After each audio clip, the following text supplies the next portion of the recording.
नमस्कार मित्रांनो, तुम्हाला हे पाहून वाटत असेल की हे गोल काय आहे.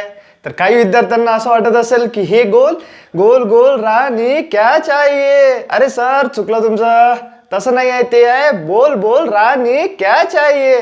अरे सोडा गाणं, कॉन्सन्ट्रेट करा अभ्यासावर. तर आपल्याला काय बघायचं आहे, सर्कल. पुन्हा एकदा तुमच्यासाठी घेऊन आलेलो आहे टॉपिक सर्कल.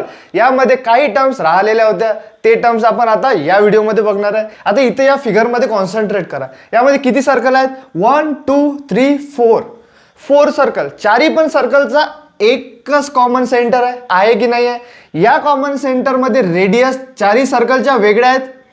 म्हणजे कॉन्सेंट्रिक सर्कल काय असतो? Different circle but same centre. आणि रेडियस काय असते? सगळ्या सर्कलची डिफरंट. अशा याला काय म्हणू आपण? Concentric circle. कॉन्सेंट्रिक सर्कल नंतर काय बघायचं आपल्याला? आर्क. तर आर्क आपण पुन्हा यावरून बघू. आता या याच्यात तुम्हाला दिसत आहे का? ही खालची ब्लॅक लाईन, ही ब्लॅक लाईन दिसत आहे. या ब्लॅक लाईनला म्हणू आपण आर्क. म्हणजे दोन पॉइंट मध्ये जे लाईन ड्रॉ होईल त्या लाईनला काय म्हणू आपण? आर्क. आर्क नंतर आपल्याला बघायचं आहे सेक्टर. आता या दोन आर्क ला मिळून जे सेंटर मधून लाईन ड्रॉ होते त्याला काय म्हणू आपण? सेक्टर. ही आर्क आहे.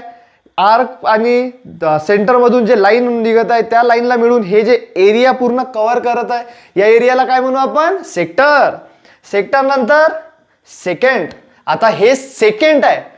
तुम्हाला वाटत असेल सेकंड, सेकंड नाही, आपल्याला काय बघायचं आहे? सेकंड. सेकंड म्हणजे कोणत्या पण सर्कलच्या दोन पॉइंट मधून जर लाईन पास होत असेल तर त्याला म्हणू आपण सेकंड. आता या दोन पॉइंट मधून लाईन पास होत आहे म्हणजे हे काय झाली? हे लाईन या सर्कलची सेकंड. सेकंड नंतर काय बघायचं आपल्याला? टँजेंट. काय बघायचं आहे? टँजेंट. टँजेंट म्हणजे एका पॉइंट मधून लाईन जर पास होत असेल तर त्या लाईनला काय म्हणायचं? टँजेंट. आता इथं पहा, ही एका पॉइंट मधूनच लाईन चालली, या पॉइंट मधून चालली म्हणजे ही लाईन या सर्कलची काय आहे? टँजेंट. जर तुम्हाला या सर्कलच्या प्रॉपर्टीज किंवा हे टर्म्स आवडल्या असणार तर या व्हिडिओला लाईक करा, चॅनलला सबस्क्राईब करा.